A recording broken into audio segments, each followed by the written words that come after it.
رضی اللہ تعالیٰ عنہ فرماتے ہیں کہ جس دن حضور نے تبوک کے لیے جیش اسرا کی اعلان کیا نا، تو حضرت عثمان غنی فرماتے ہیں کہ حضرت ابو بکر صدیق تو سارا مال لے آئے تھے، جناب عمر آدھا لے آئے تھے، مولا علی شیر خدا نے جی کھول کے دیا تھا، لیکن 800 گھوڑے بما پالان کی ضرورت تھی، یعنی 800 فوجیوں کا خرچہ، اپنے لفظوں میں بات کر رہا ہوں۔ فوجی کا خرچہ کیا ہوتا تھا کہ فوجی کا گھوڑا بھی چاہیے، گھوڑے کے ساتھ کجاوا بھی چاہیے، تلوار بھی چاہیے، نیزہ بھی چاہیے، تیر بھی چاہیے، لوہے کی جیکٹ بھی چاہیے۔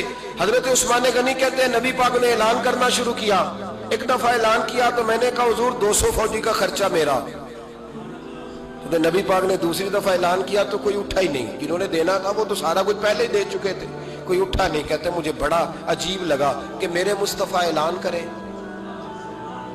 حضرت عثمان غنی فرماتے ہیں، شاہ ولی اللہ صاحب نے ازالت الخفا میں لکھا ہے کہ یوں پکڑ کے کہتے ہیں میں نے اپنا نا گریبان پکڑ لیا، عثمان تیرے نبی کو اعلان کرنا پڑ رہا۔ کہتے 1000 فوجی کا خرچہ چاہیے تھا، 1000 کا۔ عثمان کہتے تیسری دفعہ حضور نے اعلان کیا تو کہا یا رسول اللہ 200 اور ڈال لے۔ سنو سخی کس کو کہتے ہیں؟ حضرت عثمان غنی رضی اللہ تعالیٰ عنہ فرماتے ہیں میرے پاس کل خرچہ میرے پاس 800 فوجیوں کا تھا، میں سارا کچھ بھی گھر سے لے آؤں تو 1000 میں پھر بھی پورا نہیں کر سکتا تھا، لیکن جب نبی پاک نے چوتھی دفعہ کہا نا کہ اٹھو بھائی ابھی خرچہ چاہیے، عثمان کہتے مجھے لگتا تھا میرے گریبان پھٹ جائے گا، یار میرے محبوب کو اعلان کرنا پڑ رہا ہے۔ عثمان غنی فرماتے میں اٹھ کے کھڑا ہوا، میں نے کہا حضور اب آپ نے اعلان نہیں کرنا، آپ 1000 ہی میرے کھاتے میں ڈال دیں، میں سب کا بندوبست کرا دوں گا۔ فرماتے میں نے 200 فوجی کا خرچہ پکڑ دکڑ کے پورا کیا۔ 200 کا خرچہ، غریب اصل میں اللہ سے تجارت نہیں کرتا اس لیے امیر نہیں ہوتا، غریب اللہ سے تجارت کرے نا، اللہ سے اس کے رستے میں 200 دے کے 70 گنا کی امید رکھے یہاں بھی وہاں بھی، پھر امیر ہو جائے۔ یہ تجارت نہیں کرتا، یہ کہتا ہے اللہ کے رستے میں امیر خرچ کریں گے، میری نہیں ڈیوٹی۔ حضرت عثمان غنی کہتے ہیں میرے پاس 800 کا بندوبست تھا، میں نے 1000 کا دیا۔ حضور تشریف لے گئے، فرماتے ہیں جہاد سے جب واپسی ہوئی نا، ایک ایسا سودا تھا جس میں سے مجھے نفع کی امید ہی نہیں تھی، پر اللہ نے مجھے 11 گنا نفع عطا فرمایا۔ مالا والے سخی نہیں ہوتے، سخیاں کل مال۔ دیکھیں نا جنت البقیع، وہ والا قبرستان جس میں کوئی دفن ہو جائے تو نبی پاک کی سفارش کا حقدار ہو گیا، وہ والا قبرستان جس کا نام ہی جنت ہے۔ وہاں نا ایک یہودی اپنے جانور باندھا کرتا تھا، تو سرکار ایک دن اس طرف گئے تو واپس آئے، حضرت عثمان غنی قریب کھڑے تھے، نبی کریم صلی اللہ تعالیٰ علیہ وسلم نے فرمایا عثمان اس جگہ کی طرف ذرا چکر لگانا، جگہ بڑی اچھی ہے۔ عثمان غنی گئے، جگہ خرید کے واپس آ گئے۔ حضور نے فرمایا ہوا ہے؟ عرض کی حضور خرید آیا ہوں۔ فرمایا میں نے تو چکر لگانے کا کہا تھا۔ کہا یا رسول اللہ آپ نے یہ بھی تو فرمایا تھا جگہ بڑی اچھی ہے، تو جس کو آپ نے اچھا کہہ دیا یہودی کے پاس تو نہیں نہ رہنی چاہیے، تو میں نے خرید دی۔ شرم نہیں آتی لوگوں کو۔ حضرت عثمان کے بارے میں بات کرتے ہیں، جس قبرستان میں سیدہ پاک بی بی صاحبہ حضرت فاطمہ الزہرا آرام کر رہی ہے، وہ زمین حضرت عثمان نے تحفہ دی ہے۔ حیا نہیں آتی بات کرتے؟ شرم نہیں آتی؟ یہ صدقہ سیدہ فاطمہ کا ہی ہے، انہی کے لیے اللہ نے تحفہ دیا، اور اس کے پیسے حضرت عثمان غنی نے ادا کیے۔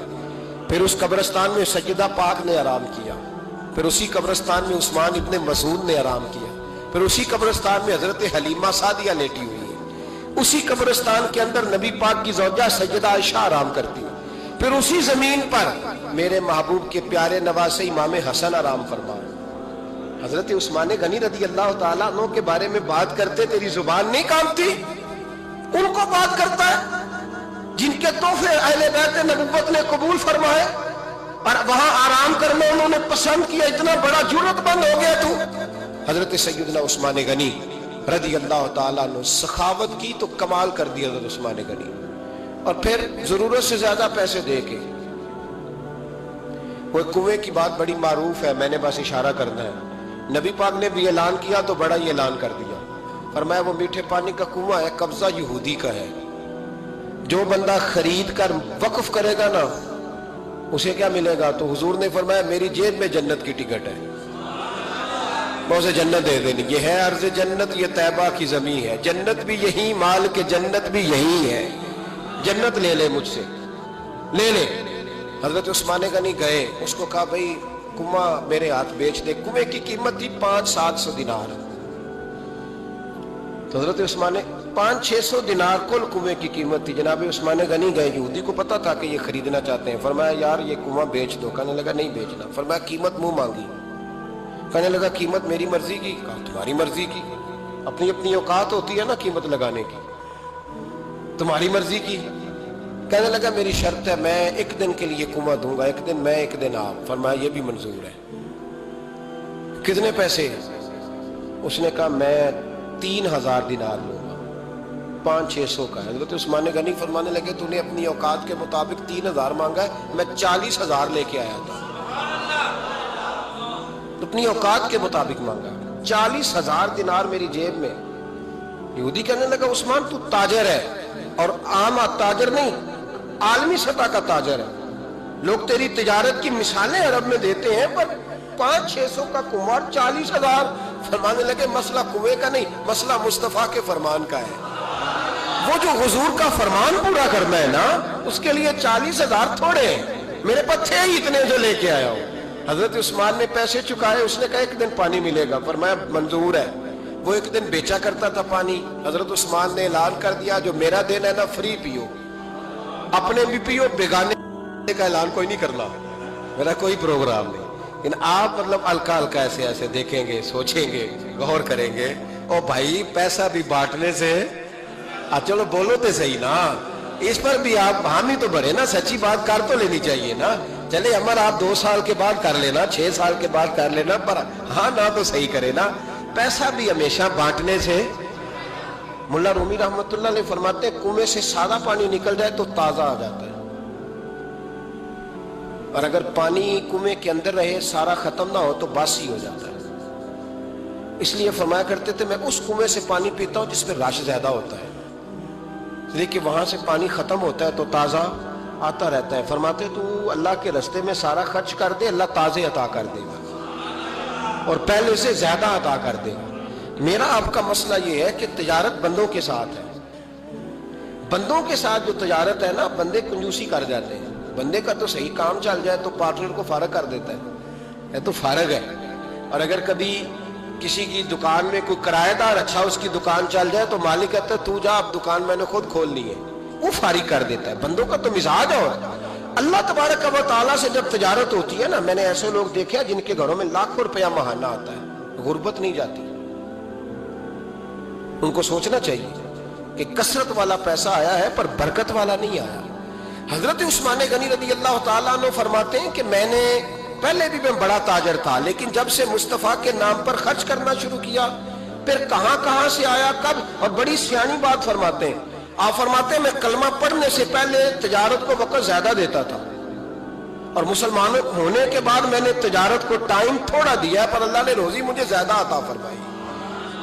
اس لیے برکت پر ہماری توجہ نہیں رہی, غیبی خزانوں پر خیال ہم نے چھوڑ دیا ہے. غیبی خزانوں سے جو چیز ملتی ہے وہ زیادہ ملتی ہے, جو مادی ذرائع سے ملتی ہے وہ چیز کم ہوتی ہے. حضرت عثمان غنی پر الزام لگا جب آپ کا دور حکومت تھا. یہ یاد رکھیں کہ سب سے زیادہ الزامات حضرت عثمان غنی پہ لگائے گئے. جن بندوں کے قد کاٹ زیادہ ہوتے ہیں ان کے خلاف پروپیگنڈے بھی لمبے چوڑے ہی ہوتے ہیں. بڑی بڑی بات یاد رکھنا. کہا گیا کہ حضرت عثمان لوگوں کو نوازتے بڑا ہے, بڑا دیتے ہیں حضرت عثمان غنی. تو حضرت عثمان غنی فرمایا کرتے تھے حکمران تو میں آج بنا ہوں تو میں تو پہلے بھی بڑا دیتا تھا, وہ کس خزانے سے دیتا تھا. آپ جواب دیا کرتے. دیکھیں ذرا, لاکھوں لوگ حج کرنے آتے تھے, پر حضرت عثمان غنی حج کرنے جاتے تو اعلان کر دیتے کہ کوئی حاجی حج کے موقع پر آ کے کھانا نہ پکائے, سب کو کھانا عثمان غنی اپنی جیب سے دیا کرے. مینا میں لنگر کھانا ہوتا تھا حضرت عثمان غنی کا, مینا میں. فرماتے تھے کھاؤ حاجیوں جتنا کھا سکتے. اور پھر حضرت عثمان غنی کا اعلان تھا, خدام کو کہتے تھے میں آخر میں کھاؤں گا, پہلے میرے سارے آنے والے حاجیوں کو کھلایا جائے. ایک بات اور سن لیں, بڑا ستایا گیا حضرت عثمان غنی کو, پراپوگنڈے کیے گئے, آپ کے خلاف مہم چلی. عبداللہ ابن سبا نے بڑی مہم جوئی کی آپ کے خلاف. یہودیوں نے مسلمانوں کا روپ دھار کر بڑا آپ کو ستایا، تکلیفیں دی، جی آپ اپنے رشتہ داروں کو بڑا دیتے ہیں، فرمایا کرتے تھے جیب سے دیتا ہوں، مال خزانہ سے نہیں دیتا۔ حضرت عثمان غنی رضی اللہ تعالیٰ عنہ کو بڑا ستایا گیا۔ یہ واحد خلفائے راشدین میں خلیفہ ہے جن کا 40 دن پانی بند کیا گیا، کھانا نہیں آنے دیا گیا۔ لیکن کمال ہستی حضرت عثمان غنی کی، مولا علی جیسے شیروں نے جا کے کہا آپ اشارہ کریں، یہ جو آپ کے خلاف نکلے ہوئے ہیں تو ایک تلوار سے مار دیے جائیں گے۔ تو حضرت سیدنا عثمان غنی فرمانے لگے میں وہ والا مینڈا نہیں بننا چاہتا جس کی وجہ سے مدینے کی گلیاں رنگین ہو جائیں، امن کا کعب خلافت چھوڑ دیں۔ فرمایا حضور نے کہا تھا اللہ تمہیں ایک قمیض پہنائے گا، لوگ اتارنا چاہیں گے تم نے اتارنی نہیں، صبر سے، حوصلے سے، اطمینان سے۔ یہ وہ واحد ہستی ہے حضرت عثمان غنی، انہوں نے شہادت قبول کر لی لیکن تلوار نہیں چلنے دی، لوگوں کو ایک دوسرے کے گلے نہیں کاٹنے دی۔ وہ شخصیت ہے حضرت عثمان غنی کی، لیکن بڑا ستایا گیا، بڑا پراپوگنڈا۔ مجھے بتائیے اس کے بارے میں اللہ قرآن کی آیتیں نازل کر دے اور جس کے بارے میں مصطفیٰ کریم ایک بار نہیں تین بار جنت کی بشارت عطا کر دے، کوئی بندہ ہمیں تاریخ بتائے، حوالے دے، کہانیاں سنائے تو ہم اس کی کہانیاں دیکھیں گے یا نبی پاک کا فرمان دیکھیں گے؟ بولیں جا کے، بولیں جا کے۔ کسی کہانی پر کبھی بھی کان، بس ایک حدیث میں نے بڑی دفعہ سنائی ہے، پھر سناتا ہوں، ترمذی میں ہے، نبی پاک جنازگاہ تک گئے جنازہ پڑھنے، یا رسول اللہ فلاں آدمی انتقال کر گیا، جنازگاہ تک تشریف لے گئے جنازہ پڑھانے، لیکن جنازگاہ تک پہنچ کر محبوب نے فرمایا اس کا جنازہ نہیں پڑھانا۔ یا رسول اللہ کیوں؟ فرمایا اس لیے کہ یہ عثمان غنی سے بغض رکھتا تھا، تو حضور تو اس کا جنازہ نہیں پڑھتے۔